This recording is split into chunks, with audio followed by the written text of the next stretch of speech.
A note. Before we begin, what you are about to read is not a financial plan. It is not a set of investment strategies, savings tips, or productivity hacks. It contains none of those things, not because those things are useless, but because they address the visible surface of a much deeper phenomenon. What you're about to explore is the underlying architecture of wealth, the invisible structure that determines whether money flows toward you or away from you, whether it stays when it arrives or slips through your fingers, whether the work you do generates abundance or exhaustion. This architecture is built from beliefs, emotions, identity, and the behavioral frequency of your daily life. Change the architecture and the financial results change, inevitably, naturally, as a consequence. This journey has been written for people between the ages of 25 and 70 across every culture and country who have suspected that there is something deeper going on with money than they've been told. You are right, there is. Welcome to the Resonance Code of Wealth. Money is not what you think it is. Look at your wallet.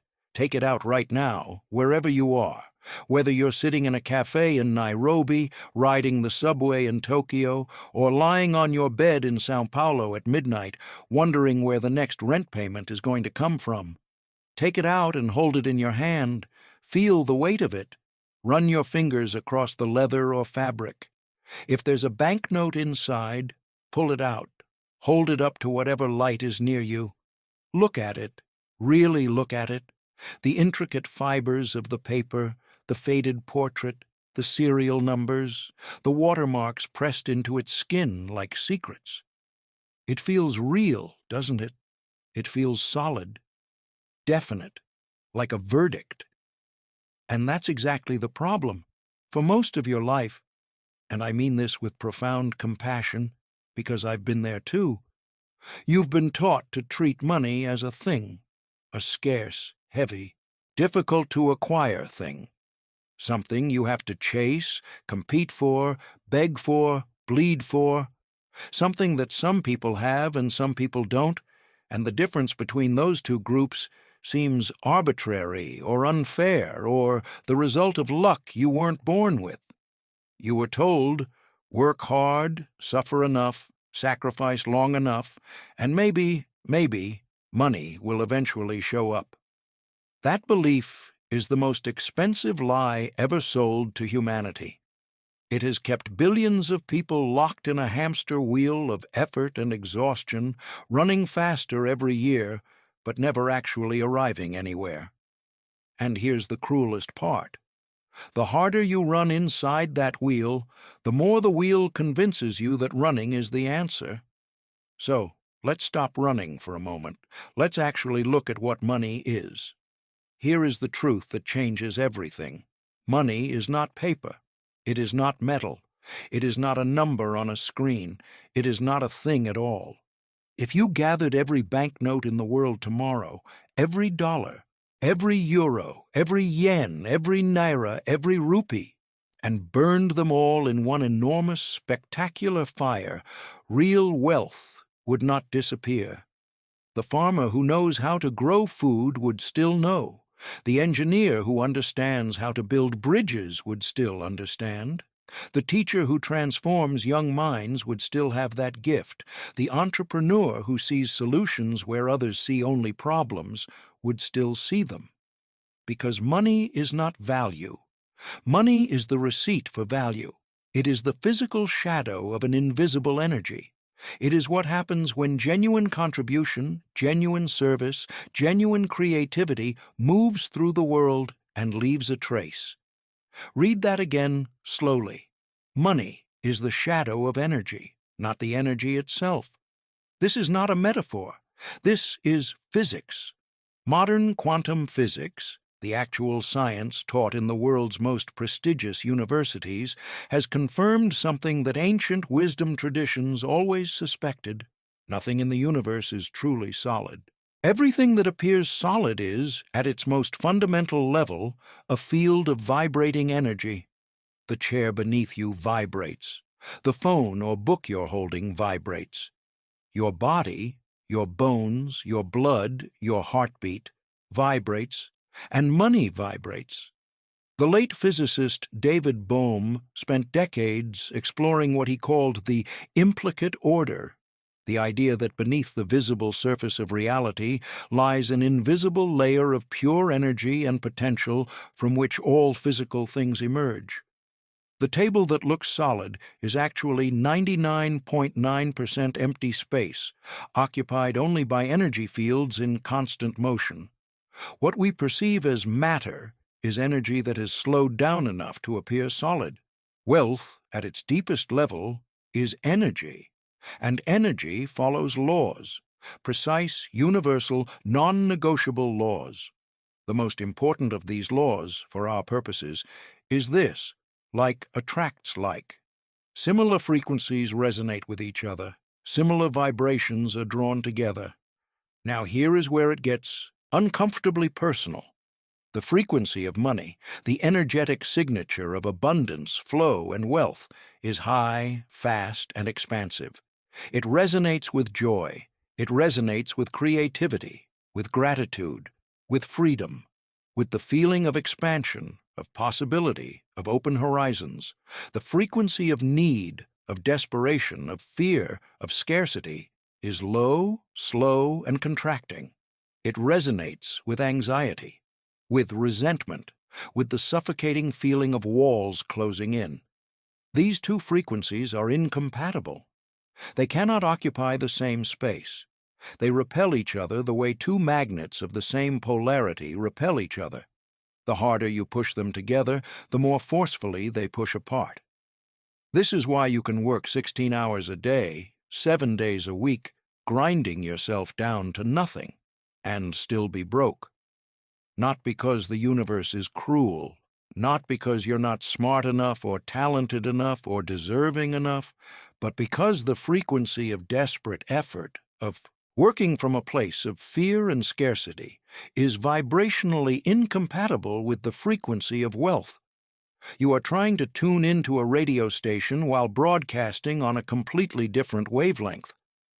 Think about what that means. A person working themselves to exhaustion, fueled by financial terror, generates a field of fear. And fear is one of the lowest vibrational frequencies in existence. Money, which vibrates at the frequency of freedom and flow, cannot be attracted into a fear field. Physics won't allow it. Not because of some mystical punishment, but because of the same reason you can't hear a dog whistle. You're simply not tuned to that frequency. This is not a belief system. This is mechanism. And the moment you understand it as mechanism, you stop being a victim and start being an engineer, which is exactly what this journey is about. Over the course of what we're exploring together, you are going to learn to become the electrical engineer of your own financial reality. You are going to learn how to identify the broken wires in your belief system, how to clear the resistance that's been blocking the flow, how to open the valve that shame and fear and unworthiness have spent years welding shut. You are going to discover that your physical bank account is merely a mirror of your vibrational bank account, and that when you change the vibration, the reflection must change. It has no choice. It's mathematics. But first, let's go deeper into the physics. If you were able to look at a bar of gold under a powerful enough microscope, not just an electron microscope, but something that could show you the quantum level, you would be astonished. That heavy, cold, yellow metal you associate with ultimate wealth and solidity, 99.9% empty space. The remaining fraction? Not solid particles, spinning vortexes of energy, moving at incomprehensible speeds, creating the illusion of solidity through motion.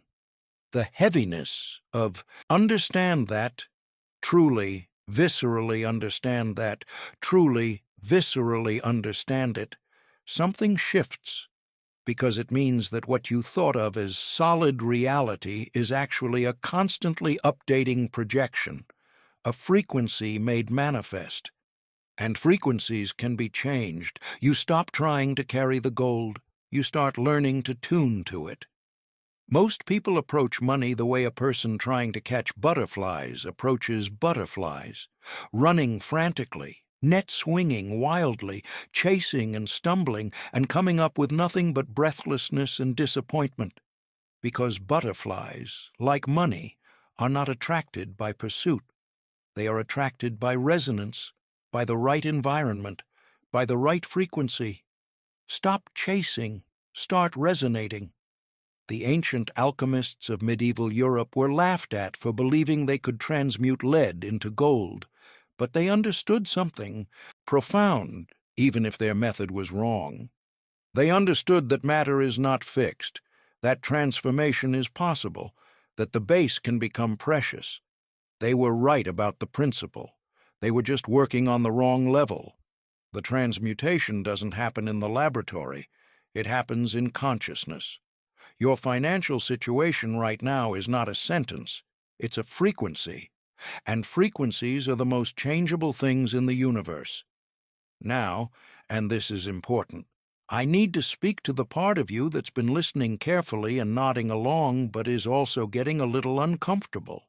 The part that says, okay, but surely it can't be that simple. Surely there's more to it than just raising your vibration. You're right. There is more to it. What comes next is deeper, more specific, and in some ways more challenging. Because here's what most law of attraction teachings miss. It's not enough to think positive thoughts and expect abundance to rain down. The blocks go deeper than thoughts. They live in the body, in the nervous system, in patterns of behavior so habitual they feel like personality, in beliefs so deeply embedded they feel like facts about reality. The electricity, the abundance, is already flowing. It's always flowing. The universe is not withholding from you. The universe doesn't know how to withhold. Abundance is the natural state of an infinite system, but your wiring may be preventing it from flowing through you. Think of yourself as a light bulb. The electrical current, the infinite supply of energy and abundance, is always present in the grid. Your job is not to generate more electricity. Your job is to repair your connection. Consider what it would mean to repair that connection. What would it feel like to wake up without that low-level hum of financial anxiety that you've become so accustomed to you've stopped noticing it? What would it feel like to look at an opportunity without immediately thinking about why it won't work for you specifically? What would it feel like to receive money, not with relief, which is the feeling of a person who barely survived, but with calm satisfaction, which is the feeling of someone who expected it all along? That calm satisfaction is not arrogance. It's the vibration of a person who has repaired their connection to the infinite current of abundance. And it's available to you. Not eventually, not after you've fixed all your problems. Right now. Starting with the understanding you've just received, money is not what you were taught it was. It is not scarce. It is not dirty. It is not something that some people deserve and others don't. It is not the reward for suffering. Money is condensed energy. It is the universe's way of saying thank you for the value you've contributed. It is frozen gratitude. And like all energy, it flows toward resonance, toward the frequency of the person who understands what it really is. You don't need to earn access to it. You need to tune into it. The water cycle offers us a perfect metaphor for how this actually works. Think about it. Water doesn't just appear from nowhere in your faucet.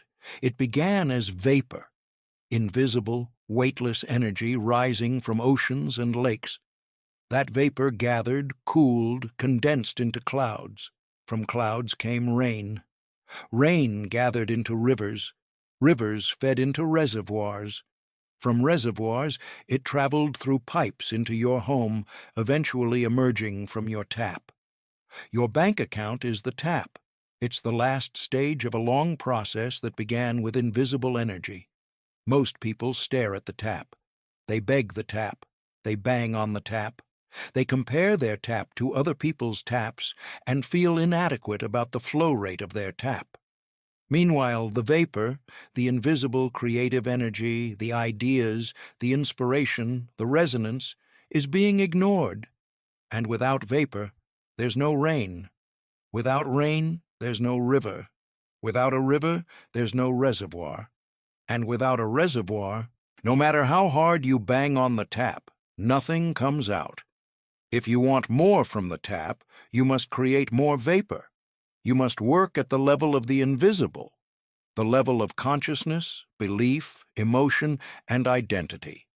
Everything visible in your financial life is the last stage of what was first invisible inside you. This is the foundational law from which everything else in our journey flows. Your external financial reality is always a lagging indicator of your internal vibrational reality. What you see in your bank account today reflects the thoughts, beliefs, emotions, and identity you were operating from months or years ago. You cannot change today's bank balance by reacting to it. You can only change tomorrow's bank balance by shifting what's happening inside you right now. This means two things that are equally important to hold simultaneously. First, your current financial situation is not your fault in the way you've been told it is. You didn't consciously choose a scarcity frequency. You absorbed it from your environment, your family, your culture, your experiences. The programming ran in the background and you lived out its results. That's not failure. That's just how consciousness works. Second, your future financial situation is entirely your responsibility, because now you understand the mechanism, and once you understand the mechanism, you can deliberately work with it. From this moment forward, you are not a passenger in your financial life. You are the programmer, the engineer, the architect, and the foundation of that architecture is what we're building right now, word by word, chapter by chapter. Welcome to your real financial education. The currency you've been missing has never been dollars or euros or yen. It's been frequency, and you've just tuned in. The invisible bank account. Imagine you're standing at an ATM on a rainy street in Stockholm. It's 11 p.m. You're wearing a damp jacket that hasn't fully dried since this morning. You slide your card into the machine, type your PIN, and request 500 kroner. The machine whirs, pauses. Then the screen displays 3 words: insufficient funds available. You know this feeling. Most of us have felt it at some point. That stomach-dropping moment when the machine confirms what you already feared. And in that moment, what do? If you're like most people, you feel a flash of anger at the machine, or at the bank, or at your boss, or at the economy, or at the universe in general for its apparent indifference to your needs. But here's what's actually happening. The machine is not the problem. The machine is just reporting information. It's not withholding anything from you. It cannot give you what isn't already in your account. No amount of anger, frustration, negotiation, or prayer will change what the machine dispenses, because the machine's output is entirely determined by what's been put in. This, in the most literal sense, is how your financial life works. Your job, your clients, your salary, your investment returns, your unexpected windfalls and unexpected expenses. These are all just ATMs. They are distribution mechanisms. They can only dispense what's already in your account. But most people direct all their energy at the ATM. They get angry at their boss, the ATM. They blame the economy, the ATM. They resent people who seem to get more from their ATM. They try to find a different ATM, not realizing that all ATMs access the same account. And that account, the real account, the one that determines everything, is your vibrational account. Your vibrational bank account is the complete and running record of every thought, every emotion, every belief, every habitual pattern of feeling that you carry about money, abundance, worthiness, and wealth. It is being updated constantly in real time, every moment of every day. Every experience you have, every conversation you're part of, every thought that crosses your mind about financial matters, all of it is being logged. And the balance of that account determines what the physical ATMs in your life can dispense. This is not metaphor. This is mechanism. When you feel genuine gratitude, not the forced performative kind, but the real settling into your bones kind of gratitude, you make a deposit. When you experience genuine generosity, giving from a place of fullness rather than obligation, you make a deposit. When you genuinely celebrate someone else's success without the twinge of envy, a real deposit, perhaps one of the largest you can make. And when you think, I can't afford this, even as a joke, you make a withdrawal. When you feel the contracting anxiety of an unpaid bill, you make a withdrawal. When you resent someone else's wealth, even privately, even just for a moment, you make a withdrawal. The system is always listening. It reads the energetic tone of your experience, not just the words. Let's talk about how the balance in this account translates into physical reality. When your vibrational account is high, when your dominant emotional experience around money is one of possibility, appreciation, flow, and calm, money finds you. The refund arrives. The raise gets offered. The unexpected idea generates unexpected income. The connection gets made. The opportunity appears from a direction you weren't even watching. This isn't magic. It's attunement. When you're broadcasting at the frequency of abundance, your senses literally perceive more opportunities. Your brain's reticular activating system, the filter that decides what your conscious mind notices out of the overwhelming flood of daily information, is tuned differently. You see things that people in scarcity mode literally cannot see, even if those things are right in front of them. When your vibrational account is low, when your dominant emotional experience around money is fear, resentment, and scarcity, money avoids you. The car breaks down the week before the bills are due. The project falls through. The freelance client disappears. The opportunity that seemed promising doesn't pan out. And all of it reinforces the narrative. This is just how my life goes. But it's not how your life just goes. It's how your frequency translates into physical experience. Here's the hardest thing to accept about this. The withdrawals often happen completely unconsciously. You don't notice yourself making them. You've been making them so automatically, so habitually for so long that they feel like neutral observations about reality rather than active choices that are affecting your balance. I'm not a money person. Withdrawal. I'll never be rich. Withdrawal. Prices keep going up, but my salary never does. Withdrawal. Must be nice to have money like that. Withdrawal. I work so hard and it never seems to be enough. Massive withdrawal. Now, here's what creates the particular cruelty of this system for most people: the lag time. Between a deposit and a corresponding physical manifestation, there is a gap.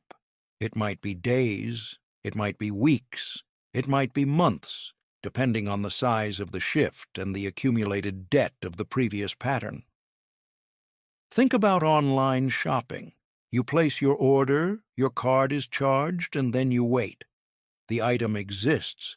It's been processed. It's on its way. But it's not in your hands yet. If 2 days after ordering you decided to cancel, saying, "This is taking too long, it's clearly never going to arrive," the cancellation would be processed and the item would be returned to the warehouse. This is exactly what most people do with their vibrational work. They spend 3 days focused on gratitude and positive expectation. They feel great. Nothing changes physically yet. So they look at their bank account, see the same balance, and conclude that this stuff doesn't work. They return to their habitual frequency of scarcity and frustration. They've just concludes that abundance isn't available, concludes that abundance isn't available to them. Patience is not passive. Patience is an act of trust, so powerful it constitutes, in itself, a massive deposit into your vibrational account.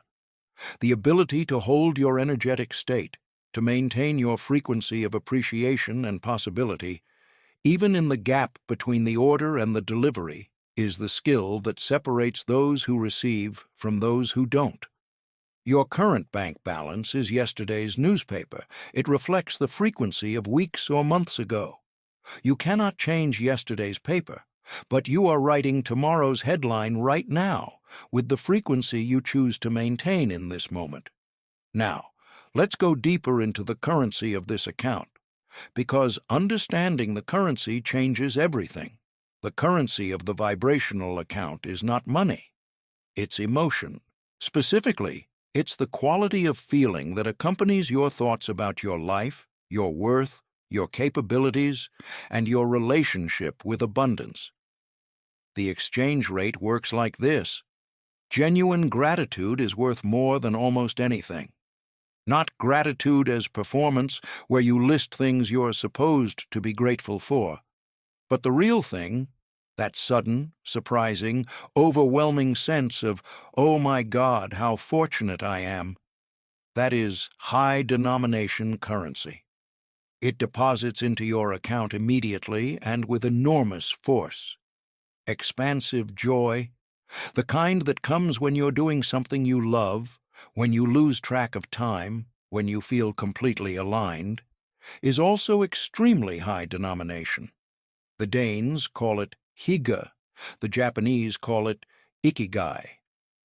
Whatever name it carries in your language, the feeling is the same, a sense of deep, rightful belonging in your own life. That feeling is wealth being born, appreciation for small things, noticing the perfect. Coffee, the unexpected kindness of a stranger in a Mumbai market, the way light falls through a window in a city you're visiting for the first time. Each of these small acts of noticing is a deposit. They compound, like interest. On the other side, anxiety is expensive. Every hour spent in the contracted, urgent feeling of financial fear costs you, not as punishment, there's no judge making this happen, but as mechanism. The frequency of fear repels the frequency of abundance.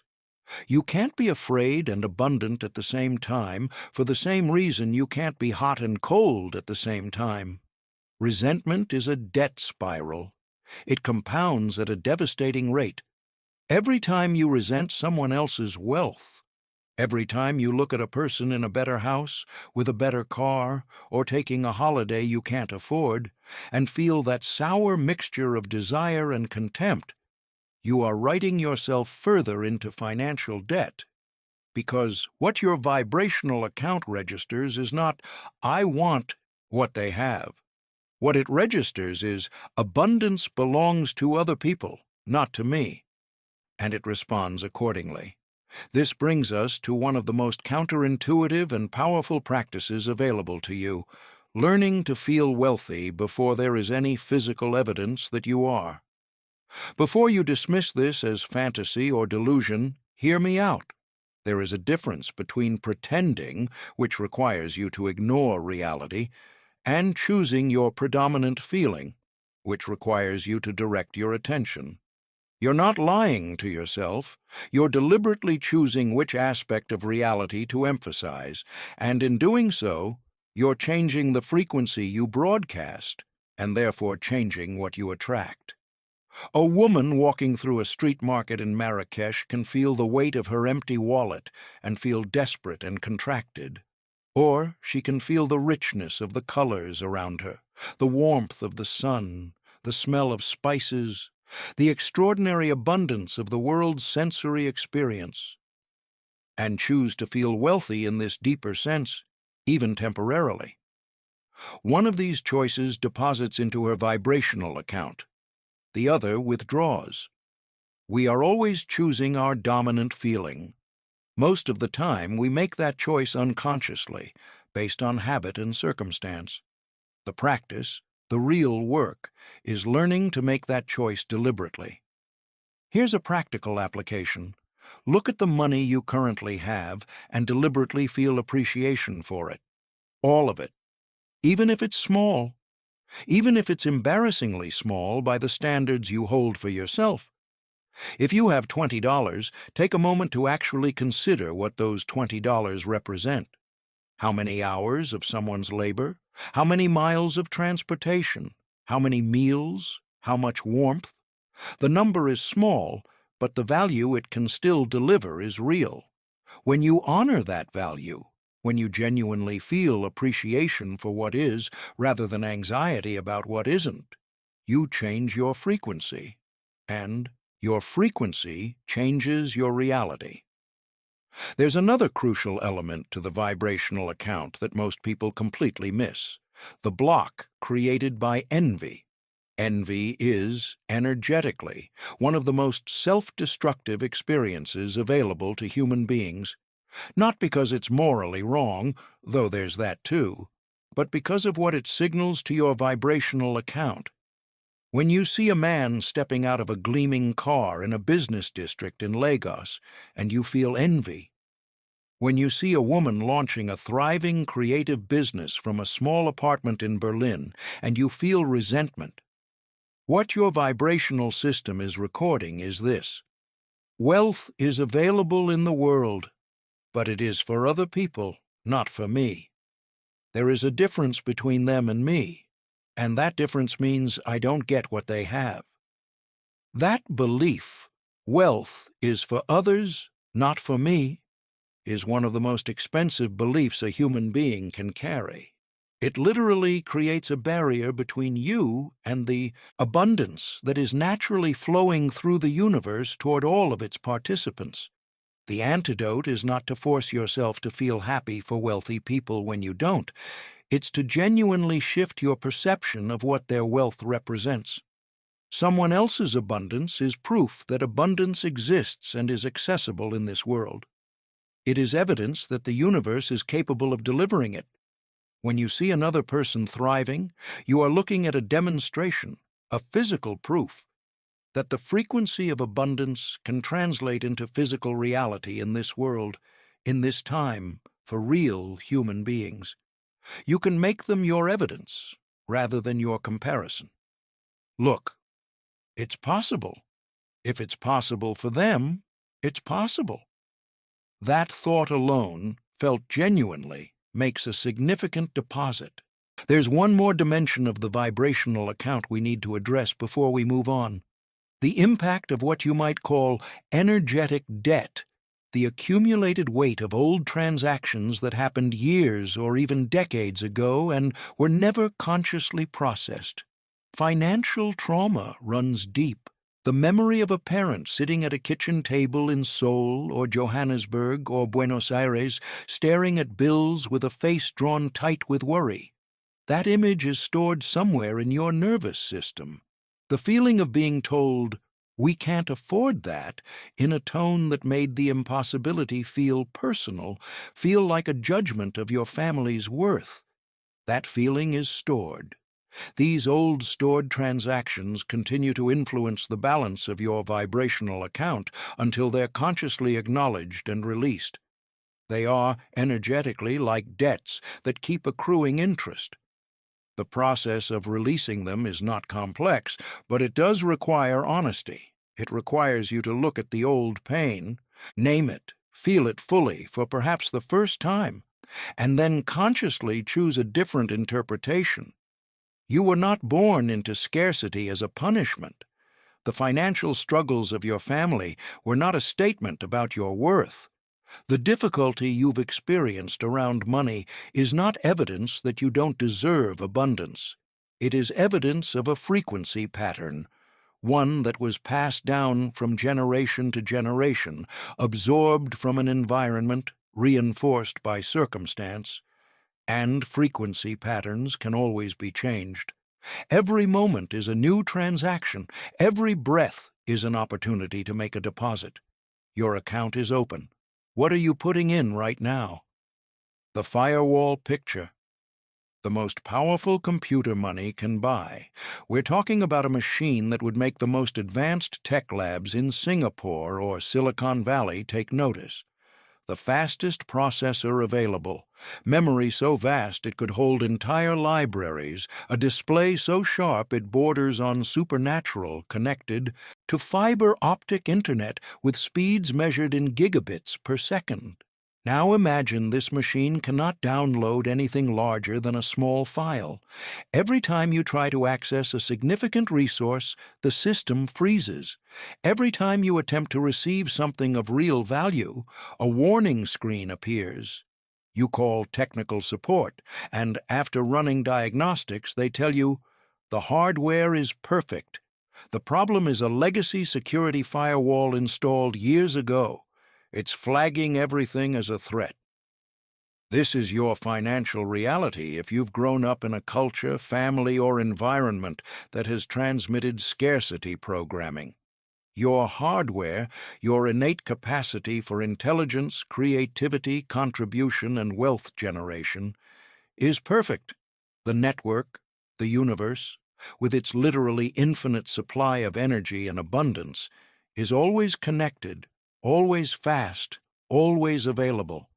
The problem is the software, specifically a firewall installed in your subconscious during the years when you were most impressionable and had the least ability to evaluate or reject the programs being uploaded.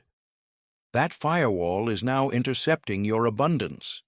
Every time a significant financial opportunity approaches, the firewall flags it as dangerous. Every time money begins to accumulate, the system detects a threat and initiates self-protective measures. Every time you get close to a breakthrough, an internal warning system triggers a series of behaviors designed to return you to the safe, meaning familiar, level of financial experience you've always known. This is not weakness. This is not failure. This is an outdated survival mechanism doing exactly what it was designed to do: protect you from the unfamiliar. The problem is, it can't tell the difference between an unfamiliar threat and an unfamiliar opportunity. To the firewall, unfamiliar means dangerous, full stop. And wealth, if you've never experienced it, is profoundly unfamiliar. Let's examine the most common viruses running in this system. The first and most pervasive is what I'll call the morality virus.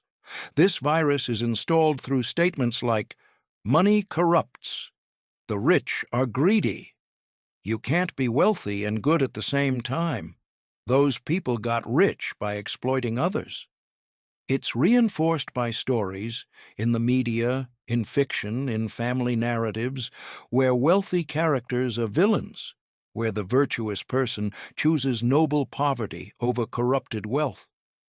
If this virus is running in your system, and for most people raised in Western or post-colonial cultures it is, you are carrying a deep internal contradiction. One part of you genuinely wants financial abundance. Another part of you believes, at a level below conscious thought, that achieving it would make you one of those people: selfish, corrupt, lost. Your subconscious, which is fundamentally concerned with your survival and integrity, cannot allow you to become someone you deeply believe to be bad, so it protects you from wealth.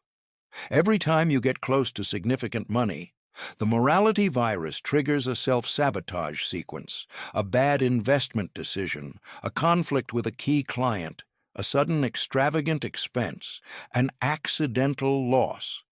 Anything to return you to the morally safe zone of financial struggle. The antidote requires a foundational reframe. Money doesn't corrupt. Money amplifies. Consider this carefully. Money, in itself, has no moral content. It is entirely neutral, like electricity, like water, like fire. What determines its impact is the person through whom it flows. Give electricity to an engineer, and she lights a city. Give it to someone malicious, and he can use it as a weapon. The electricity itself is morally inert. The character of the person is everything.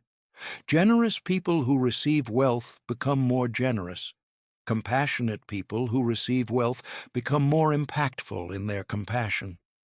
Creative people who receive wealth produce more extraordinary work. Caring people who receive wealth can care for more people, in more ways, with more effectiveness. Fearful people who receive wealth become more controlled by their fears. Selfish people who receive wealth become more isolated in their selfishness. Money doesn't change you, it reveals you. It is a magnifying glass held up to what's already there. If you are fundamentally a good person, and if you're drawn to ideas like these, you almost certainly are, then your increasing wealth will only create more capacity for goodness. Your riches will ripple outward. The moment you genuinely, deeply believe this, the morality virus begins to lose its grip.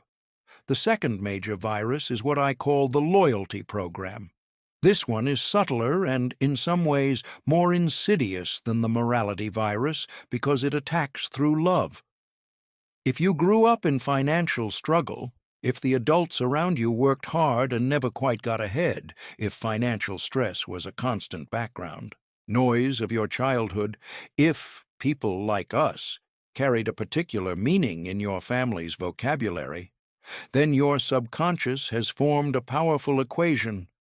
My family equals struggle. My identity equals someone who struggles. My people equals people for whom wealth is not available. And then your deeper self adds the truly devastating clause, if I leave the struggle behind, I leave my people behind. Becoming wealthy means becoming disloyal. It means betraying the ones who loved me. It means saying implicitly that I am better than them. This is not a conscious thought. It's a feeling, a deep, uncomfortable, almost nauseous feeling that arises whenever your financial life begins to significantly improve. And because the feeling is associated with betrayal of love, it's one of the most powerful blocks that exists. A young woman in Dhaka who grew up watching her mother count coins before every purchase may feel genuine guilt when she lands her first high-paying consulting contract. A young man in Guadalajara whose father worked 3 jobs and still struggled may feel like an imposter, or worse, a traitor, when his business begins to thrive. This guilt is not a moral signal, it's a loyalty reflex. And like all reflexes, it can be consciously overridden once it's identified. The truth is this: you do not honor your family by repeating their limitations. You honor them by transcending those limitations, while carrying forward everything of genuine value that they gave you. Your ascent is not a betrayal. It is the fulfillment of everything they hoped for when they sacrificed. Every generation is supposed to go further. That's not abandonment. That's love expressing itself as progress. The third virus is the suffering requirement. Money doesn't come easy. No pain, no gain. You have to sacrifice. If it comes too easily, something's wrong with it. This program is so deeply embedded in most cultures that it doesn't even feel like programming. It feels like common sense, like wisdom, like the hard truth that mature people accept. But examine it carefully. Why would the universe require suffering as a price for abundance? If you are a parent, do you require your child to suffer before you give them breakfast? Of course not. You give from love, not from a pleasure in watching them struggle. The universe is not a stern patriarch demanding tribute. It is a field of infinite intelligence that responds to resonance and suffering. Real suffering, not the pleasant challenge of meaningful work, but actual grinding, joyless, desperate suffering, generates the frequency of scarcity. It cannot generate abundance because it doesn't resonate with it. Think of electricity flowing through a wire. The wire doesn't suffer to conduct electricity. It simply offers no resistance. The electricity flows through exactly in proportion to how clear the pathway is.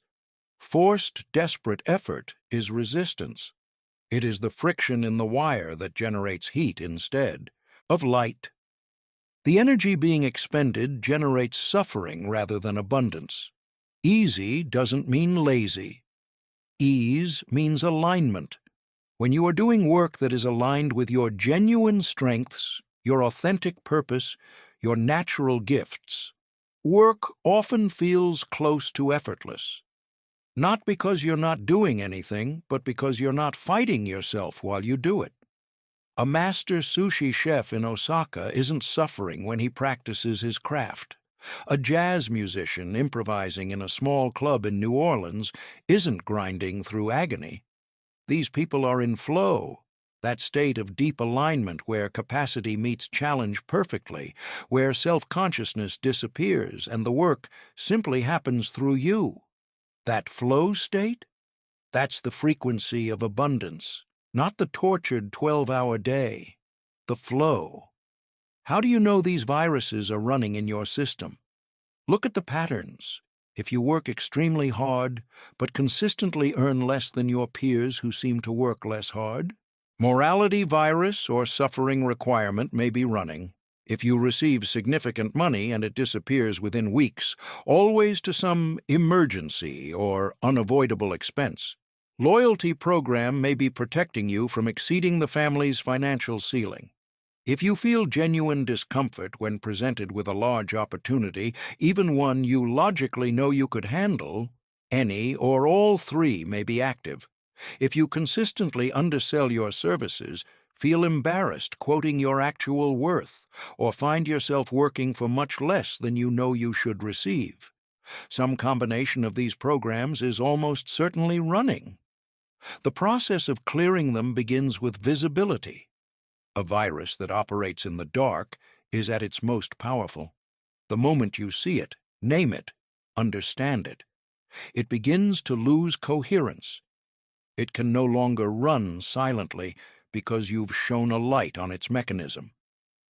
This is why the work of journaling, of actually writing out your earliest memories of money, your family's relationship with wealth, the beliefs you absorbed without choosing them, is not therapy for therapy's sake. It's debugging. You are finding the lines of bad code, pulling them out of the shadows, and looking at them in the clear light of your adult understanding. Once seen, they can be consciously rejected, and once consciously rejected, they can be replaced. The replacement process requires repetition and emotion.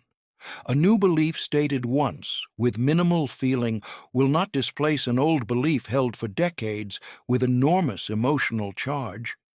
You need to install the new program with the same tools used to install the old one. Repetition, feeling, and especially the hypnagogic state, that drowsy, dream-adjacent moment just before sleep and just after waking, when the gateway to the subconscious is wide open. New financial affirmations are most powerful not as rote repetition, but as genuine felt declarations. Statements you make while you actually feel the reality of what you're saying, even if that reality only exists in imagination for now. The subconscious cannot distinguish between a vividly imagined experience and a real one.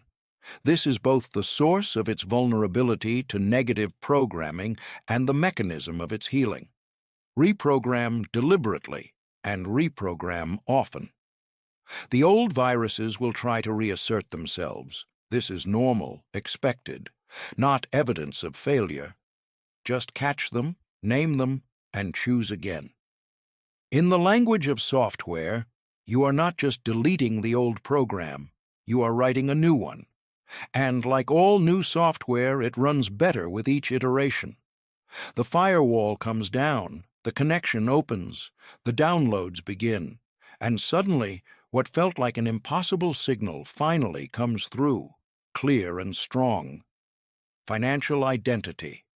In the old city of Florence, Italy, there is a museum that houses some of the most valuable paintings in the world. Tourists from every corner of the globe come to stand before these masterpieces, Botticelli's luminous goddesses, Michelangelo's unfinished sculptures, Da Vinci's fluid, enigmatic figures. They stare, they photograph, they feel something move in them, though they might struggle to name what it is. What they're responding to is not just beauty. They're responding to identity expressed at its highest level. Each masterpiece is not just a painting, it is the complete expression of a particular person's deepest understanding of what it means to be alive. Your financial life is exactly like this. It is a masterpiece, or a rough sketch, of your financial identity, and financial identity is the deepest code of all. We've talked about beliefs, programs, viruses, but underneath all of them, there is something more fundamental. The story you tell about who you are in relation to money. Not what you believe about money in the abstract, but specifically, personally, inevitably. Who am I in this story? What role do I play? I'm not a money person. Identity. I've never been good with finances. Identity. People in my family always struggle. Identity. I'm creative, not business-minded. Identity. I'm meant for something other than wealth. Identity. Each of these statements is not an observation, it is a self-definition. And the subconscious mind, loyal, relentless, almost pitifully dedicated to confirming whatever identity you hand it, will organize your entire experience of reality to prove it true.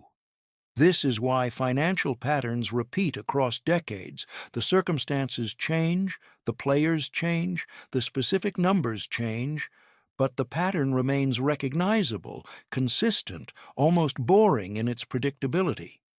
Because the identity hasn't changed, and the identity is the template from which all outcomes are generated. Think of it as a casting choice. You've been cast as the person who struggles, or the person who never quite breaks through, or the person for whom wealth is somehow always just out of reach. And you have played that role so consistently for so long with such commitment that it no longer feels like a role. It feels like a fact, but it was always a role, and roles can be recast. Here's the question that changes everything. If I knew, absolutely without doubt, that financial abundance was available to me, who would I be? Not what would I have, not what would I do. Who would I be? How would I carry myself? How would I speak? How would I make decisions? How would I think about challenges that arise? How would I receive money? How would I relate to other successful people? That being, that version of you, is not a fantasy, it's a possibility, and not a distant possibility. It's available right now as a way of being that you can practice, inhabit, try on. This is not pretending. This is not lying to yourself. This is the practice of identity expansion, of deliberately trying on the clothes of a larger version of yourself to see how they fit, and allowing your nervous system to gradually adjust to wearing them. Because here's what neuroscience has actually demonstrated. The brain does not distinguish sharply between a frequently imagined experience and a real one. Repeated imagination creates neural pathways, literal structural changes in the brain's architecture, that are almost indistinguishable from those created by actual experience. Athletes use this. Musicians use this. Performers of all kinds use this. You can use it to build a new financial identity, but it requires specificity, not, "I will be rich someday," which is a wish, broadcast from the present position of not rich. But in this specific situation, right now, how would a financially free person respond? When a bill arrives, the financially constrained identity experiences dread. The financially abundant identity experiences calm assessment. Okay, this is a cost. I am a resourceful person. I will handle this. When an opportunity appears that requires investment, the constrained identity says, I can't afford to take that risk. The abundant identity asks, what would the return on this look like? What do I need to learn to evaluate this properly? How does this fit my direction? When someone offers payment for your work, the constrained identity scrambles to quote as low as possible to avoid rejection. The abundant identity quotes the actual value with calm, clear certainty, and waits. These are not just different behaviors. They are different identities expressing themselves, and you can choose, one moment at a time, which identity you embody. Over time, and the timeline is shorter than you might think, the chosen identity becomes the natural one. The new neural pathways strengthen, the old ones weaken from disuse. What began as a deliberate choice becomes an automatic expression. But let's talk about the resistance you'll encounter in this process, because it's real and it's important not to be blindsided by it. When you begin to genuinely shift your financial identity, the people around you will notice. And some of them, the ones who love you most in many cases, will feel threatened. They won't necessarily understand why or be able to articulate it, but they'll say things like, "You've changed," or "You're not the same person I knew," or more subtly, "Don't you think that's a little too ambitious?" or "Be realistic." This is not malice. It's a deeply human response to perceived abandonment. When someone in your social circle begins to inhabit a larger identity, begins to operate from a different level of possibility, everyone else in that circle becomes aware, however unconsciously, of their own unexplored possibilities.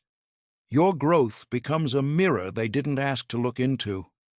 The pull to regress, to make yourself smaller again, to return to the familiar role, will be powerful. Because the familiar role is what those relationships are built around. Changing the role feels like threatening the relationship.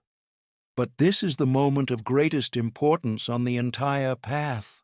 Because what's being asked of you is not to abandon your relationships, it's to grow into who you actually are. And the relationships that are genuine, that have real roots, they will grow with you. The ones that can only exist when you're small will naturally, inevitably let you go. And that letting go, as painful as it is not loss. It's graduation. There's another dimension of financial identity that deserves its own careful attention, the relationship between your identity and your physical presentation. This is subtle, but real. Your body knows your identity and expresses it. The way you walk, the way you sit, the quality of your eye contact, the confidence or apology in your posture, these are not incidental. They are continuous broadcasts of your financial identity, readable by everyone who interacts with you, a person who truly believes they are worthy of abundance, not arrogantly, not aggressively, but in the quiet, settled way of someone who knows their place in the world, moves differently. They don't shrink in the presence of money. They don't deflect compliments. They don't apologize for the space they occupy. And other people respond to this. Clients sense it. Employers sense it. Investors sense it. Collaborators sense it. The energy of, I know what I'm worth and I'm comfortable with what I'm worth, is profoundly attractive. In the most literal sense of that word. You don't have to perform this. Performing it would just be another layer of the old pattern, the mask that admits you don't actually feel it underneath. The goal is to genuinely grow into it through the daily practice of choosing the identity, inhabiting it moment by moment, and allowing the accumulation of small choices to build something real. Here's perhaps the most important insight of this chapter. You will never have enough money to feel wealthy. The research on this is unequivocal. Studies of lottery winners, of people who receive sudden large inheritances, of high earners across multiple countries, all of them point to the same conclusion. Financial circumstances change happiness for a short time, then the person returns to their baseline level of well-being, which means the baseline is the thing to work on. The identity is the thing to change. Because the person whose baseline is abundance, whose financial identity is, I am someone who wealth flows to and through, will experience abundance whether they have $10,000 or 10 million. They will always find their way back to it. Always. And the person whose baseline is scarcity, whose financial identity remains, money is hard and I never have enough, will experience scarcity whether they have a salary increase, an unexpected windfall, or a lucky investment. They will always find their way back to familiar territory. Identity is destiny, not because the universe is punishing one identity and rewarding another, but because identity shapes perception, perception shapes behavior, behavior shapes results, and results reinforce identity. You can interrupt this loop at any point, but the most efficient, most powerful, most lasting intervention is at the level of identity. Who are you becoming? Not who you were, not who circumstance has made you, but who you are deliberately, consciously, intentionally choosing to be. That question, asked in sincerity and answered with courage, is the beginning of true financial transformation. The architecture of lasting wealth. There's a story told about a master architect who was asked to build a palace on a piece of land in the desert. Before a single stone was laid, before a single beam was cut, he spent 3 months simply studying the ground beneath the site, drilling, testing, mapping the soil layers, the water table, the bearing capacity of different sections of earth. "Why all this time before building?" he was asked. "Because," he said, "a palace built on unstable ground is not a palace. It is a beautiful catastrophe waiting for a trigger."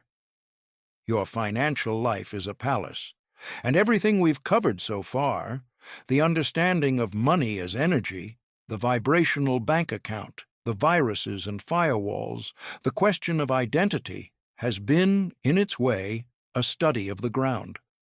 Now we build. The architecture of lasting wealth has several essential structural elements. They are not negotiable.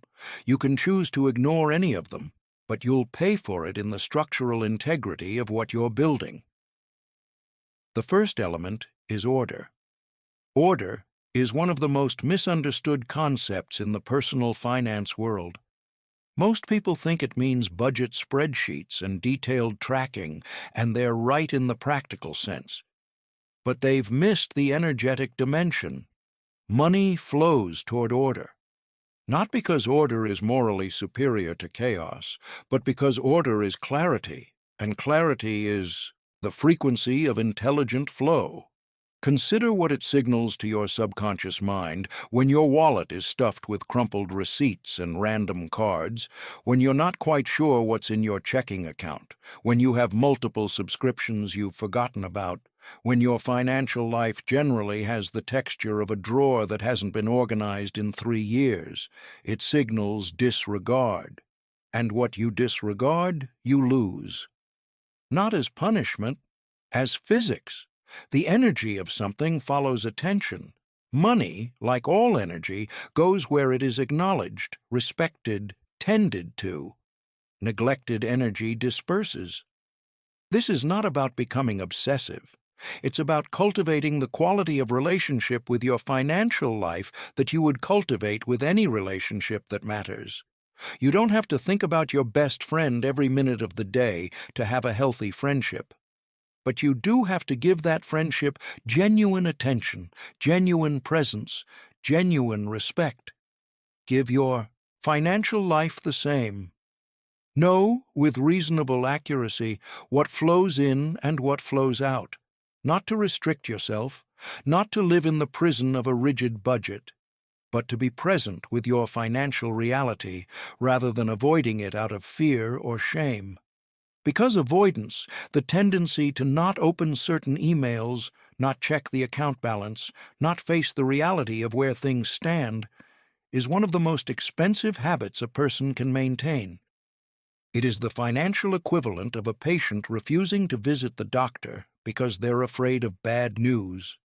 The news is the news, whether you look at it or not. But if you look, you can act. If you avoid, the condition worsens while you pretend otherwise. Order also applies to the physical dimension of your relationship with money. How your wallet looks. How your home environment reflects your relationship with value and care. The condition of your possessions. These are not trivial matters of aesthetic preference. They are the physical expression of your inner relationship with abundance. A space that is tended to, that is clean and organized and loved. That space vibrates with care, and care is the frequency of preservation and growth. A space that is neglected vibrates with its own kind of indifference. And indifference repels everything that requires attentiveness to thrive. This is why so many prosperity traditions around the world, from the Japanese practice of kintsugi, repairing broken things beautifully, to the Chinese concept of feng shui, place such emphasis on the care of physical space. They understood intuitively what we're now understanding energetically. How you relate to what you have tells the universe how you'll relate to what you receive. The second structural element is boundaries. This one is harder for many people because it touches on questions of identity and relationship that go far beyond finance. But it's essential.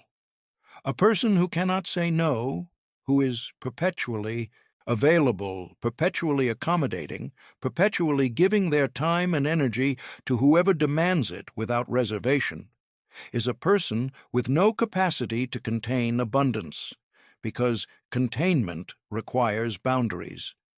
Think of water. Water can be channeled into a river, stored in a reservoir, directed with tremendous power toward a purpose, but only if there are banks, walls, and channels to contain it.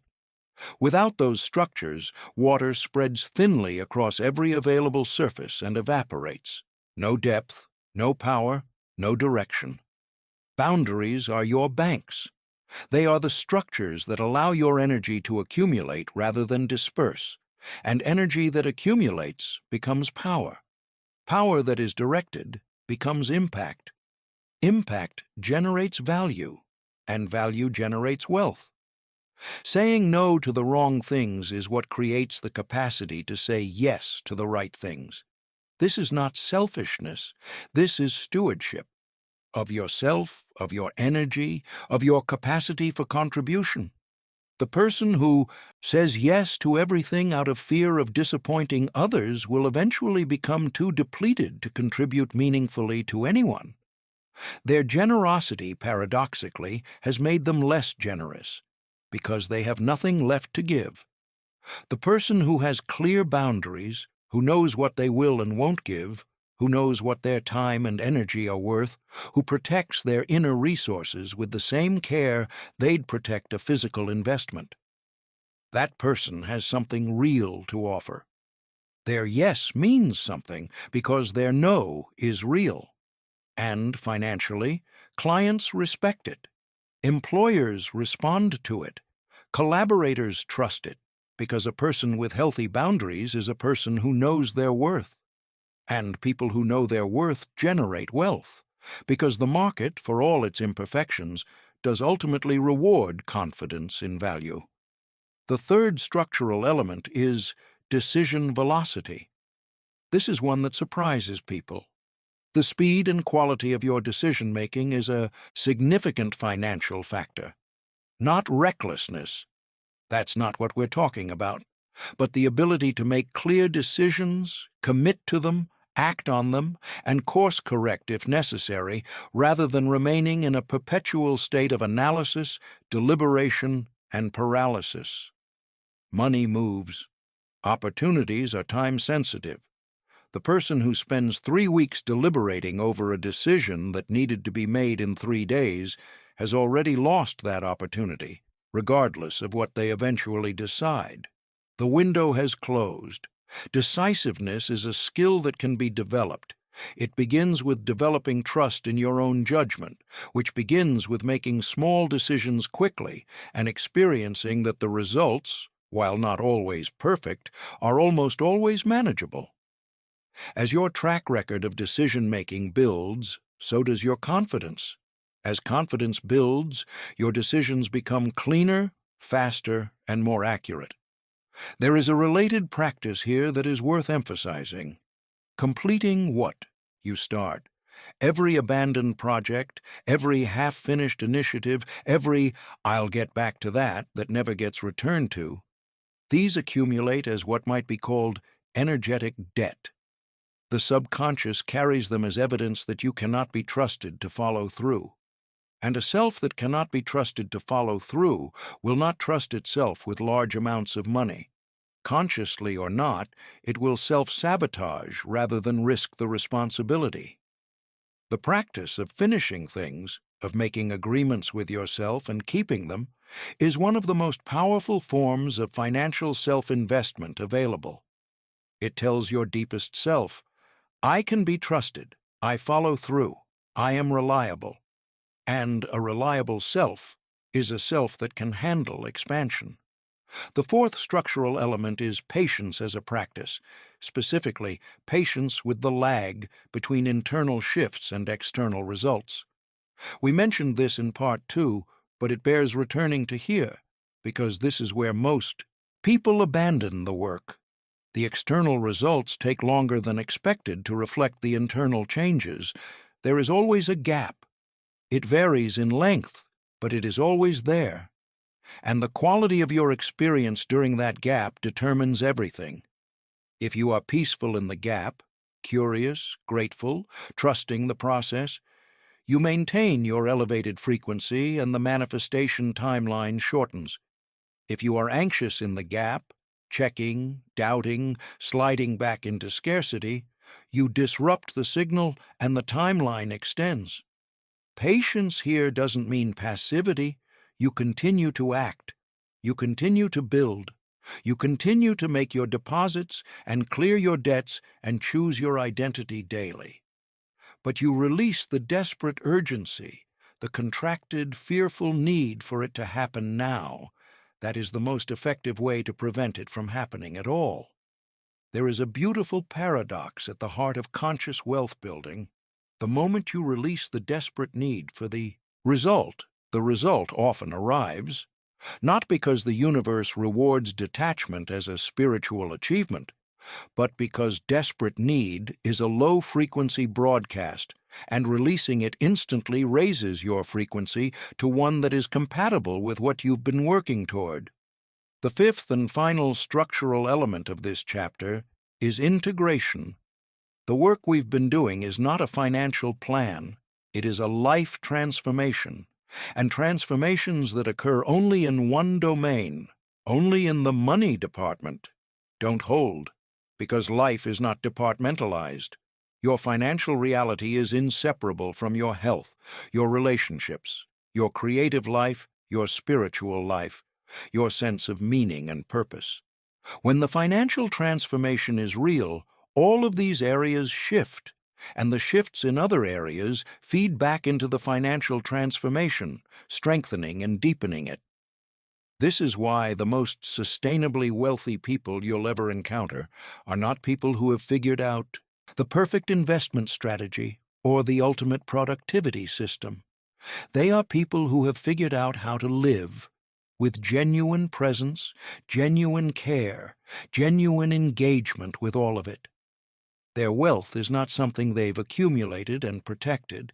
It is a byproduct of who they are across every domain. Wealth, in this understanding, is not a goal. It is a natural consequence of a life fully, deliberately, courageously lived. The Sacred Exchange. On a mountain path in Bhutan, high above the valleys where prayer flags snap and flutter in the clear Himalayan air, there is a tradition among the monasteries. Every monk, regardless of rank or years of practice, must spend time each year as both a giver and a receiver, as a teacher and a student. as a guide and a wanderer seeking guidance. This is not merely religious custom, it is a structural recognition of one of the deepest laws of energetic flow. Abundance requires both poles to be open. Most people in the modern world have developed a profound imbalance in this regard. They are competent givers, they work, they produce, they contribute, they show up. But they are poor receivers. When someone offers help, they deflect. When someone pays them a compliment, they minimize it. When an opportunity arrives to receive care, support, or financial reward, they contract, qualify their worthiness, or actively sabotage the transaction. This imbalance is not generosity. It is a form of energetic self-starvation that wears the costume of virtue. Let's examine the roots of this receiving problem because they go deeper than you might expect. For many people, especially those who grew up in environments of scarcity or emotional insufficiency, receiving carries a dangerous payload: obligation. If someone gives me something, I owe them something, and owing creates vulnerability. And vulnerability, for a person who learned early that the world is not reliably safe or generous, is terrifying. So the unconscious calculus becomes: if I don't receive, I don't owe. If I don't owe, I'm not vulnerable. If I'm not vulnerable, I'm safe. This is perfectly logical as a survival strategy, and it is financially devastating as a long-term pattern. Because the universe, the field of abundance we've been discussing throughout this journey, operates on a principle of exchange. Not transactional exchange, give this, get that, account balanced, but organic exchange, the exchange of a living system in which energy moves, transforms, distributes, and returns in forms you can't always predict. When you close the receiving end of that exchange, you are blocking the circuit. The electricity cannot complete its loop. The light doesn't come on, not because the power is unavailable, but because the circuit is open at your end. Opening to receive is one of the most consequential and one of the most difficult practices on the path to lasting abundance. It begins with the simple act of saying thank you, fully, without deflection. When someone offers you a compliment, a gift, a gesture of appreciation, not, "Oh, it was nothing," which rejects the gift. Not, "You're too kind," which implies they've misjudged you. But thank you, period, received, integrated. This sounds trivially small. It is not. For someone who has been systematically closing the receiving end of their circuit for years, this simple act requires genuine practice. Every time you do it, you are stretching the channel. Every time you allow yourself to receive money, appreciation, help, love, without immediately qualifying or diminishing or deflecting, you increase your capacity. And capacity is everything, because a small pipe can only carry so much water, regardless of how much water is available in the source. Now let's talk about giving, because there are profound misunderstandings here too. There is a form of giving that generates abundance, and a form of giving that depletes it. The difference between them is not the size of the gift, it's the internal state from which the gift arises. Giving from fullness, from the genuine experience of "I have enough, and I move to share some of that enough with you," generates an energetic deposit so large it's difficult to overstate. This kind of giving is not calculation, it's overflow. It's what happens when a cup is genuinely full and the excess spills naturally over the rim. Giving from obligation, from the contracted feeling of "I should, I must, they'll think badly of me if I don't," generates, at best, a small credit, and often a subtle debit of resentment. Because the giving is not genuine, it is performance, and performance generates the frequency of inauthenticity, which is not a wealthy frequency. And then there is giving from emptiness, the kind that happens when someone who has nothing to spare gives because they believe it will magically produce more, or because they feel guilty for not having more to give. This kind of giving, done from a place of genuine scarcity and anxiety, tends to deplete further, not because the universe is punishing the generous impulse, but because the frequency from which the giving arises, desperation, guilt, magical thinking, is not the frequency of abundance. The secret, then, is not to give more. It is to fill yourself up more, genuinely, authentically, so that giving becomes effortless, overflow rather than effortful sacrifice. This is why all genuine spiritual traditions, without exception, emphasize self-care, not as selfishness, but as prerequisite. You cannot pour from an empty vessel. You cannot give what you don't have. And attempting to give from emptiness doesn't make you noble. It makes you depleted, and eventually bitter. Fill the vessel, then let it overflow naturally. In financial terms, this looks like this. Before you can be sustainably generous with your money, you need to be in genuine relationship with your own abundance. You need to have cultivated the internal sense of, I have enough, and more is always available, before your financial giving can be generative rather than depleting.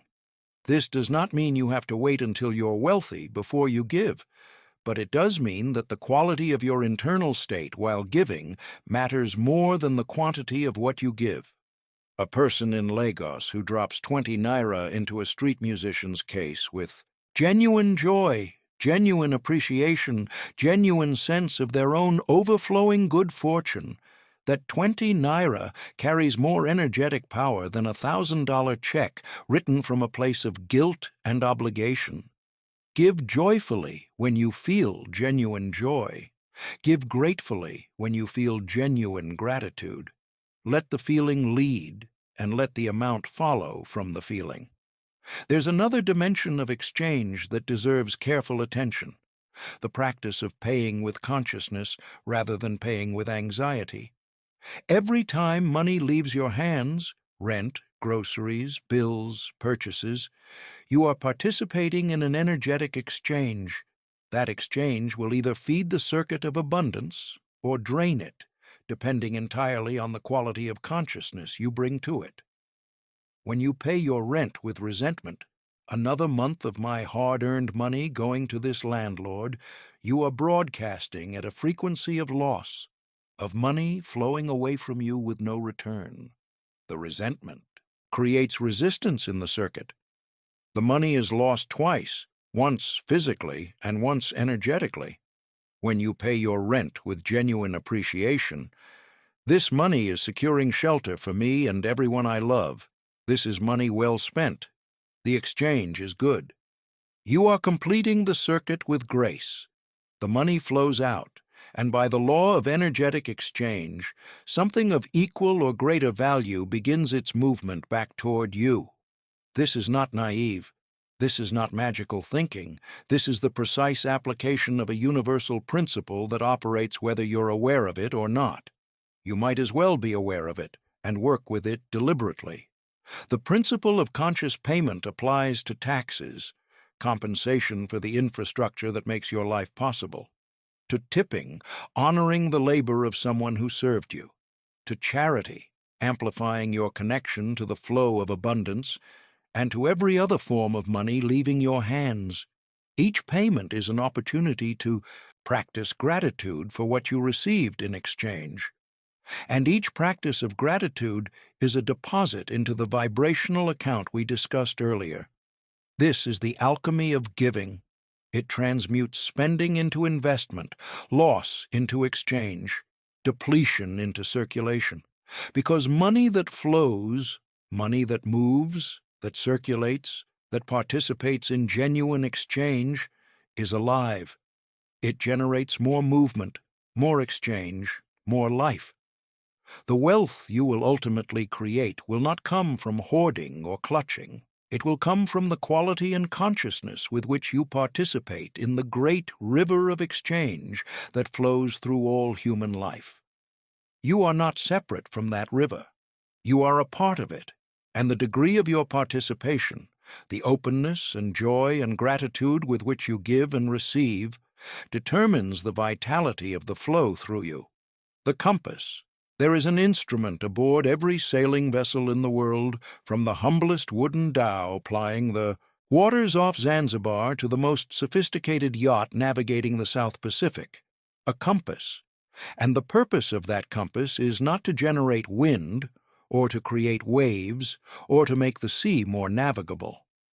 Its purpose is to answer one question, always. Which way is north? Without that answer, the most powerful vessel in the world is adrift. It may move with tremendous speed and force, but it will arrive nowhere in particular and exhaust enormous resources in the process.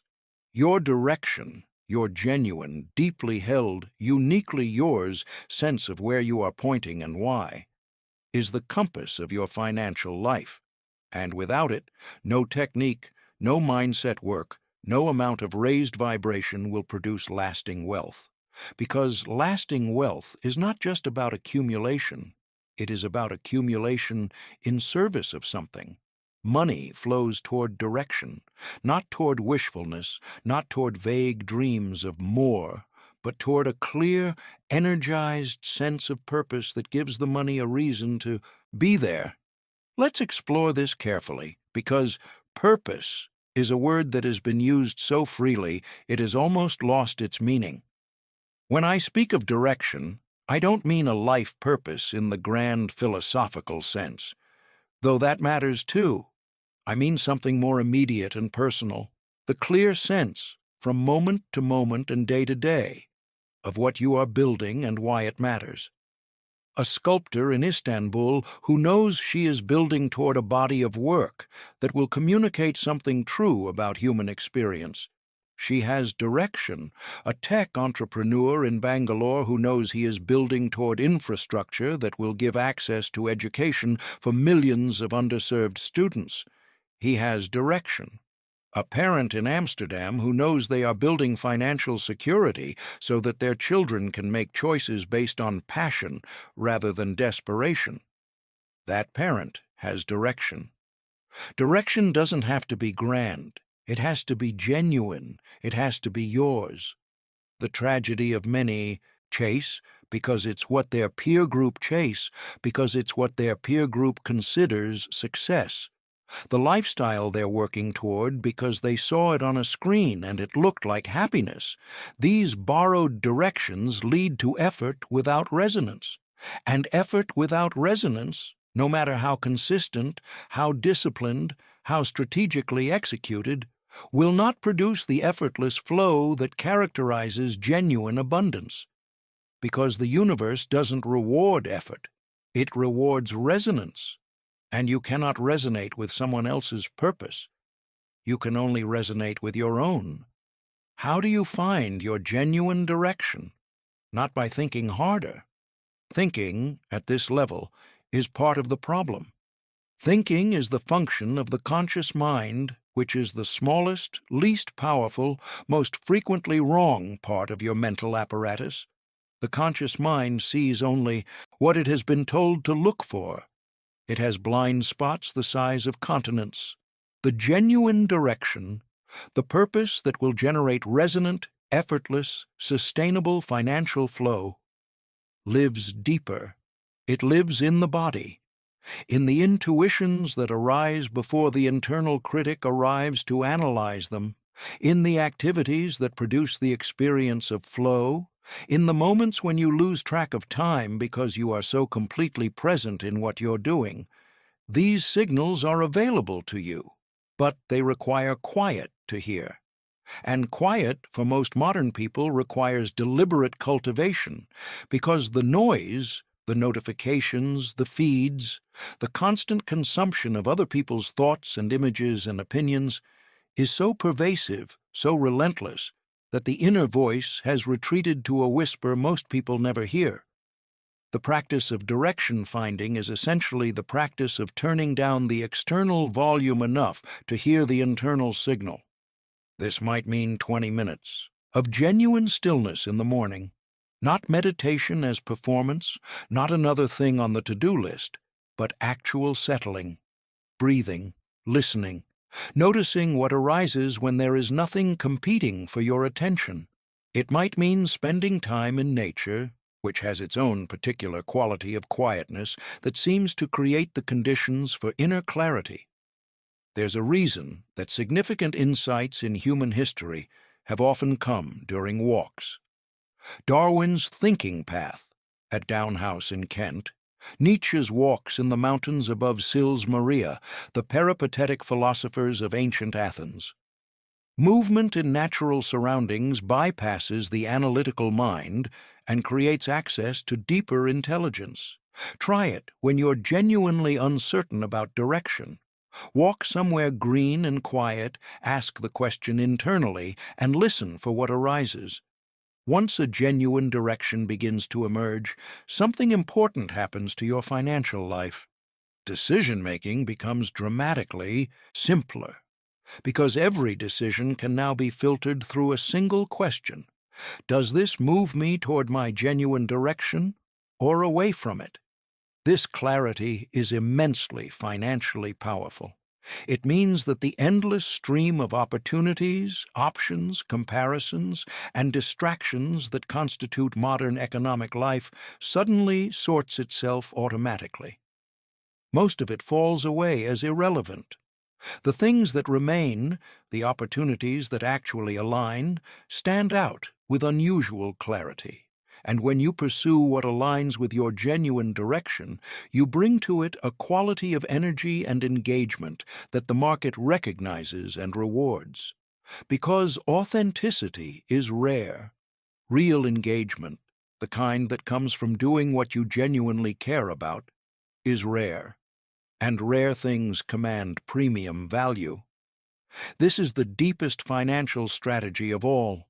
Be genuinely, courageously yourself, not as a branding technique, not as a marketing strategy, but as the fundamental act of showing up in your life as who you actually are. The world is abundantly full of people trying to be approximately what they think the market wants.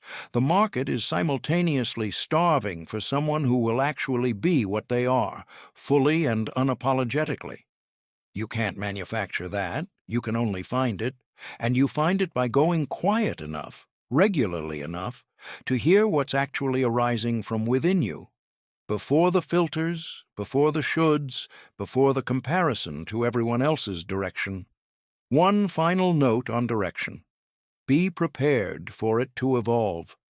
The direction that is genuine for you at 30 may be different from what is genuine at 45. This is not inconsistency. This is growth. A river doesn't arrive at the same place it began. It moves, it curves, it widens, it sometimes divides and rejoins. This is not failure to maintain direction. This is the nature of a living flow. Stay true to your compass, but hold the destination lightly, because the universe sometimes has a notice in people who have moved beyond the one you initially imagined. The frequency of mastery. There is a particular quality that you notice in people who have moved beyond the struggle with money into a genuine, settled, durable relationship with abundance. It's not what you might expect. It's not excitement. It's not elation. It's not the frenetic energy of someone who has just broken through, or the performative confidence of someone who wants you to think they've broken through. It's quietness. It's a kind of gentle, settled authority. The quality of someone who has stopped fighting and started cooperating with themselves, with their life, with the intelligence that runs through all of reality. This is the frequency of mastery, and it is what we're building toward. Everything in this journey, the understanding of money as energy, the vibrational account, the virus clearing, the identity work, the structural architecture, the sacred exchange, the compass, all of it has been preparation for this, for the place where all of it becomes not a practice you do, but a state you inhabit, not permanently, not perfectly. Human life doesn't work that way. And thank goodness, because the texture of human life, with its challenges and surprises and necessary difficulties, is what creates the depth of character from which genuine mastery is built. But increasingly, more often, more durably, more is your natural resting place. What characterizes this state? The first characteristic is consistency, not the brittle consistency of discipline imposed from the outside, but the organic consistency of someone who has genuinely changed at the level of identity. Their actions around money don't require effort because they arise naturally from who they are. They don't have to remember to think abundantly. They don't have to force themselves to appreciate. It simply happens because the person who would do otherwise is no longer who they are. The second characteristic is equanimity with loss. This might seem counterintuitive. Surely the goal is to stop losing money. And yes, practical wisdom and good decisions reduce unnecessary financial loss. But loss, in some form, is an inevitable feature of a life fully lived. Investments sometimes fail, businesses sometimes close, partnerships sometimes dissolve, unexpected expenses sometimes arrive with catastrophic timing. The master doesn't avoid these experiences by virtue of their frequency. They metabolize them differently. A loss that would devastate someone in scarcity frequency becomes, for the person operating from mastery, an intense but manageable experience. A painful data point, a lesson, a recalibration. Not the end of the story, because for the person in mastery, their sense of abundance is not housed in any external account. It is housed in their identity, their capabilities, their relationship with the field of universal intelligence. These things cannot be lost in any market downturn, any personal crisis, any unexpected reversal of fortune. This is the deepest security available to a human being, not security purchased with enough zeros in an account, but security built from the inside out, from the ground of who you fundamentally are. The third characteristic of mastery is generativity. People in mastery are not focused on accumulating for themselves. Their attention has naturally shifted, as it always does when a person's genuine needs are met, toward contribution, toward creating value that extends beyond their own life and into the lives of others. This shift is not moral performance. It's the natural consequence of abundance. When the vessel is full, it overflows. When the person is genuinely, settledly abundant, they find themselves naturally drawn toward creating more for their family, their community, their field, their world. And this generative orientation is, itself, one of the most powerful financial forces available, because it aligns perfectly with the universe's own nature, which is generative, creative, endlessly producing more from what already exists. The person who is genuinely oriented toward contribution, who wakes up in the morning asking, "How can I create value today?" rather than, "How can I get more for myself today?" is tuned to one of the highest frequencies available to a human being. And that frequency attracts extraordinary things. The fourth characteristic is integration. Mastery doesn't look like wealth in one area of life paired with dysfunction in others. The genuine master is someone whose inner work has touched all of the dimensions of their existence. Their relationships are characterized by the same clarity, honesty, and mutual respect that characterizes their financial relationships. Their health is attended to with the same consciousness they bring to their financial decisions. Their creativity is expressed with the same bold authenticity they bring to their professional life. This integration is what makes the wealth sustainable. Because isolated financial success, success that hasn't been integrated with genuine human flourishing in all dimensions, tends to be brittle. It needs constant maintenance. It remains forever somewhat anxious, somewhat fragile, somewhat defended. Integrated wealth Wealth that is the natural expression of an integrated human being living with full consciousness and genuine purpose requires much less maintenance. It simply is. It arises from and returns to the natural state of the person. It is self-sustaining in the way that all natural systems are self-sustaining. The fifth and final characteristic of mastery is presence, not future orientation, not obsession with financial goals and timelines and projections, but the capacity to be completely, genuinely present in this moment, which is always where the actual money is.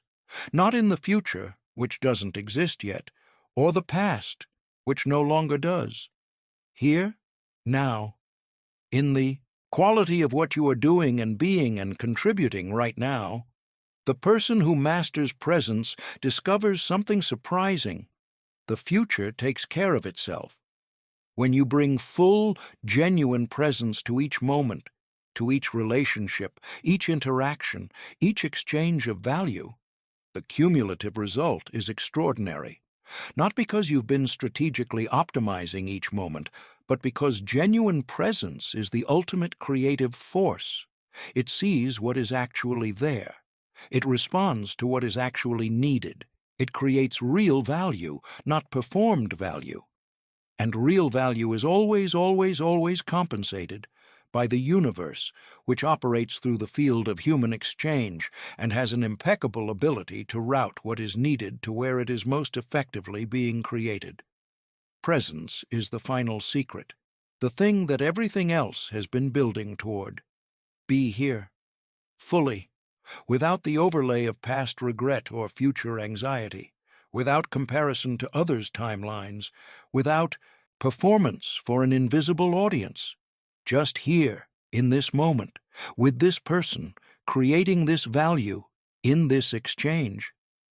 This is the frequency of mastery. This is the language that money speaks most fluently. This is the resonance that abundance recognizes as home. You have traveled a long distance in this journey, from the first question, what is money, really, to this place where money reveals itself as the natural companion of a life lived with consciousness, authenticity, and genuine contribution. The road has asked you to examine things that were uncomfortable to look at, old beliefs that felt like truths, old identities that felt like facts, old wounds that felt like definitions, and through all of it, one fundamental premise has remained constant. You are not broken. You are not inadequate. You are not excluded from the abundance that flows so naturally through the universe. You are a human being who received some programming that didn't serve you. And programming, new experiences confirm new beliefs. The new experiences confirm new beliefs. The upward spiral, once begun, has its own momentum. Your task now is simply to begin, or to continue if you've already begun, to show up daily for the inner work, to trust the process even in the gap, to hold your direction even when the wind is uncertain, to keep the circuit open, to receive and give and receive again with conscious gratitude. You are not separate from the universe's abundance. You never were. You were only temporarily tuned to a different frequency. Now you know what the right frequency feels like.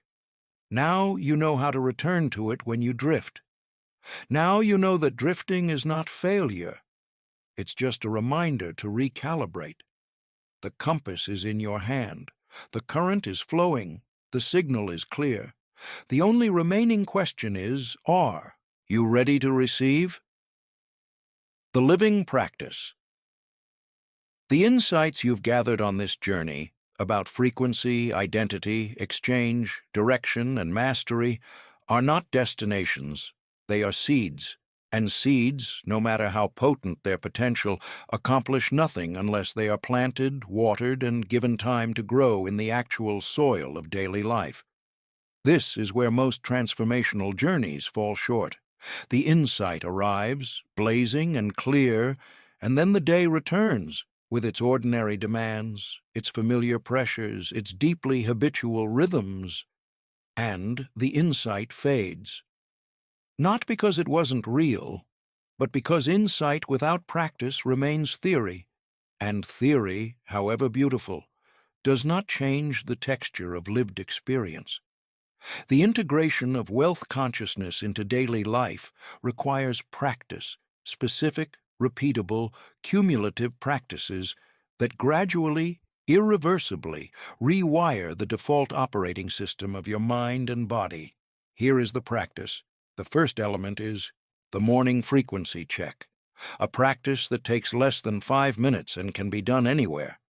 Before you check your phone, before you read the news, before you engage with the demands of the day, simply stop, close your eyes, take 3 deep breaths, and ask yourself, what frequency am I at right now? Not as a judgment, not as something to fix, just as information.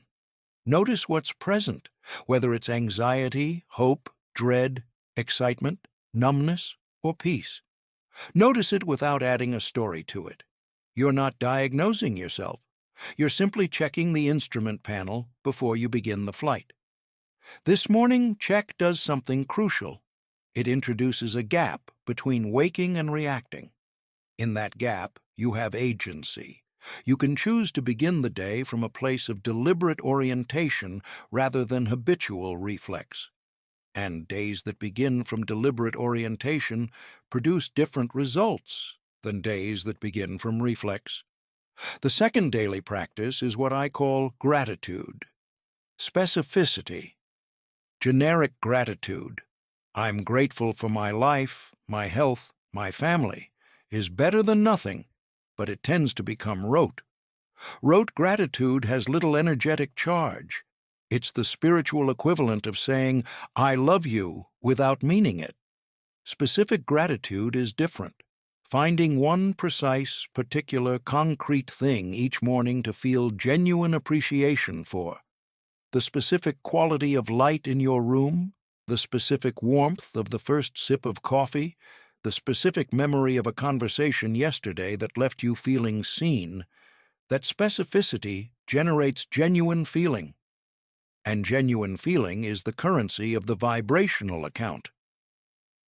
The third practice is abundance journaling. Not goal setting, not visualization per se, but the daily act of writing from the perspective of your abundant self. Not I will have, future tense, implying current absence, but I am, and I have, and I notice, and I appreciate. Writing as the person you are becoming in the present tense as if the identity is already established. This is not lying to yourself. This is programming your subconscious with the identity you've chosen. Done consistently, over weeks and months, it produces a genuine shift in the baseline frequency from which you operate. The fourth practice is conscious exchange, bringing the principles of the Sacred Exchange chapter into every financial transaction of the day. Paying the barista in Bogota with genuine appreciation. Receiving payment for your work with genuine settled acceptance. Tipping with joy. Spending with gratitude.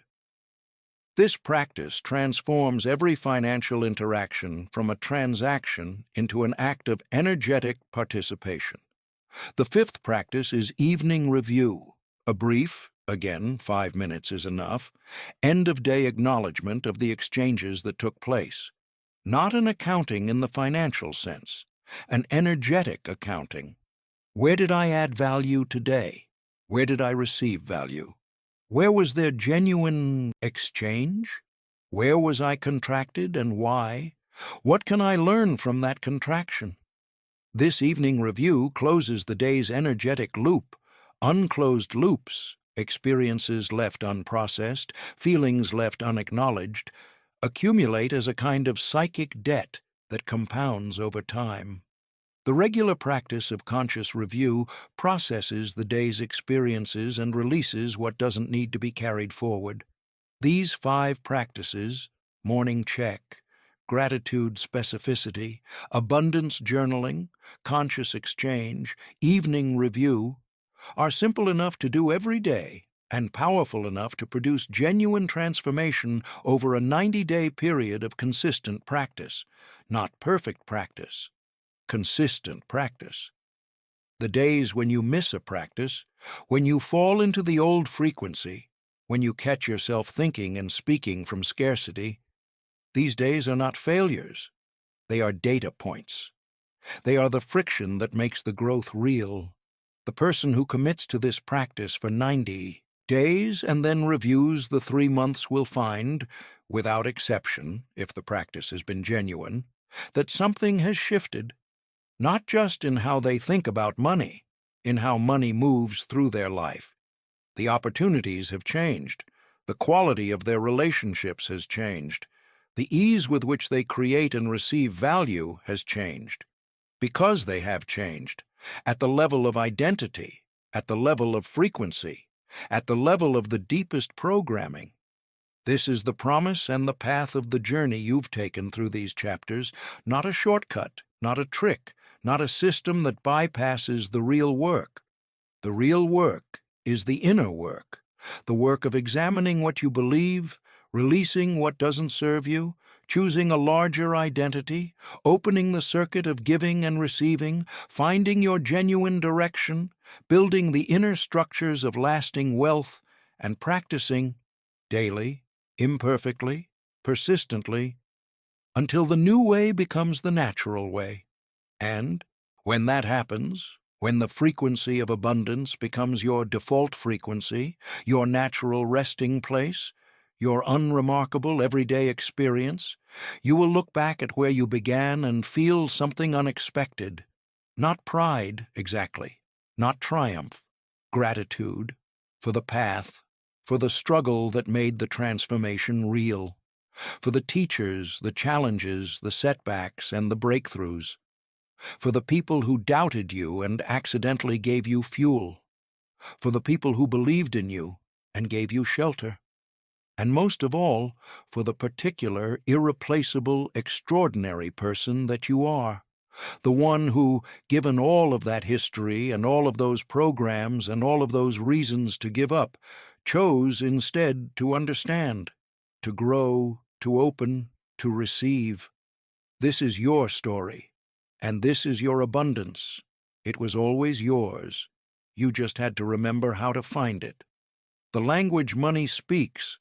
Money has always spoken a language, but not the language most people think. It doesn't luck, though timing matters, and it luck, though timing matters, and it doesn't speak in the language of birth, the family you came from, the country you were born in, the circumstances that shaped your beginning. Money speaks in the language of resonance. It speaks in the quiet confidence of a woman in Lagos who knows, without needing anyone to confirm it, that her work creates genuine value. It speaks in the settled authority of a man in Warsaw who has done the inner work and no longer shrinks from his own prosperity. It speaks in the open-handed generosity of a teacher in Lima who gives her knowledge freely and trusts that the universe will take care of her. It speaks in gratitude, in presence, in the willingness to receive fully and give freely, in the courage to be genuinely, unapologetically yourself. It speaks in the frequency of your truest self. You have been learning the language throughout this journey, not with your intellect, though your intellect has been engaged, with your deeper self, the self that exists beneath the programming, beneath the wounds, beneath the fear. That deeper self has always known the language. It was fluent before the world taught you to be silent. Now it remembers. And now, when money hears that frequency, the clear, steady, genuine frequency of a person who knows their worth, who loves their life, who gives and receives with open hands, it does what it always does when it hears that frequency. It comes home.